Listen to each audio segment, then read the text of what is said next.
इंदौर की मेधावी छात्रा आयुषी श्रीवास्तव का चयन न्यायिक सेवा में हुआ है। आयुषी श्रीवास्तव ने मीडिया से चर्चा करते हुए कहा कि प्रशासनिक परीक्षा में चयन होने के लिए सर्वप्रथम संकल्प एवं शिक्षा का गहन अध्ययन ही सफलता की कुंजी है और इसी लक्ष्य को मानकर विद्यार्थी को अपने भविष्य का मार्ग चुनना चाहिए। उन्होंने कहा कि आदमी को असफलता से घबराना नहीं चाहिए, असफलता ही व्यक्ति को सफलता की ओर ले जाती है। आयुषी ने कहा कि न्यायपालिका के क्षेत्र में वरिष्ठ न्यायमूर्तियों के मार्गदर्शन में अपने कर्तव्यों का निर्वहन करते हुए न्यायालय की गरिमा को और मजबूती प्रदान करने में विशेष रूप से वे दायित्व निभाएंगे ताकि देश की जनता को न्याय पर सदैव भरोसा रहे। ये 2019 फेज़ 2 एग्ज़ामिनेशन थी, वो मैंने क्लियर की है। और ये जो एग्ज़ामिनेशन है ये 3 फेजेज़ में कंडक्ट की जाती है माननीय उच्च न्यायालय द्वारा। पहला होता है प्रिलिमिनरी स्टेज, दूसरा होता है मेन स्टेज और थर्ड राउंड होता है इंटरव्यू राउंड, साक्षात्कार।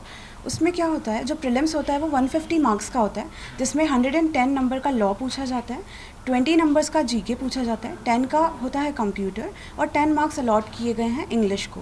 तो इसमें जो कट ऑफ बेसिस पर डिटरमाइन होता है आपका जो स्क्रीनिंग टेस्ट होता है, इसको क्वालिफाई करने के बाद में जो दूसरा है वो है मेंस। मेंस जो होता है ये 4 पेपर्स में कंडक्ट किया जाता है और इसमें 2 लॉ के पेपर होते हैं, एक होता है आर्टिकल राइटिंग और एक उसमें होता है जजमेंट राइटिंग, जिसको निर्णय लेखन कहते हैं। तो इसको आप क्वालिफाई करने के बाद में एक साक्षात्कार होता है जो उच्च न्यायालय में ही कंडक्ट किया जाता है, वो 50 मार्क्स का होता है और मेंस और इंटरव्यू के जो नंबर हैं उसको मिलाकर जो क्यूमुलेटिव मार्क्स होते हैं उसके बेसिस पर सिलेक्शन और मेरिट लिस्ट तैयार की जाती है। तो इस परीक्षा में काफ़ी चैलेंजेस होते हैं क्योंकि जैसा कि आप देख सकते हैं कि आजकल कंपटीशन बहुत ज़्यादा हो चुका है। तो लेकिन फिर भी इन चैलेंजेस को ओवरकम करके जो भी अपने आप पर काम करता है, अपने पढ़ाई पर भरोसा करता है, वो सफल ज़रूर होता है। कब से तैयारी कर रहे थे आप इसके लिए और पहले भी आपने इसके लिए प्रयास करा था, तो उस समय क्या चूक हो गई थी? जी, ये मेरा चौथा प्रयास था। इसके पहले मैंने 3 जो है वो एग्ज़ामिनेशंस और दी हुई थी। फर्स्ट में मेरा प्रिलिमिनरी जो राउंड है वो क्लियर नहीं हो पाया था अनफॉर्चुनेटली, या मैं कहूँ कि फॉर्चुनेटली, क्योंकि वो ही असफलता है जिसकी वजह से आज मैं यहाँ पर पहुँच चुकी हूँ।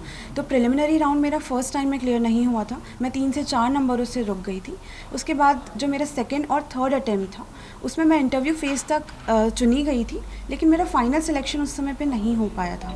इस बार मेरा जो पुरानी मेरी असफलताएं थी उनसे सीखकर उनको बार बार प्रैक्टिस करके रिवीजन पे बहुत मैंने भरोसा किया। मुझे लगता है कि अगर आप बार बार रिवाइज करेंगे उन्हीं चीज़ों को और जो भी अपनी मिस्टेक्स आपने पास्ट एग्जामिनेशन में की हैं उनको रिपीट ना करते हुए और अपनी प्रेजेंट परफॉर्मेंस को और परफेक्ट बनाकर इस एग्जामिनेशन को क्लियर किया है। ये श्रेय किसको देते हैं, अपने माता पिता को या फैकल्टी को, किसको देते हैं?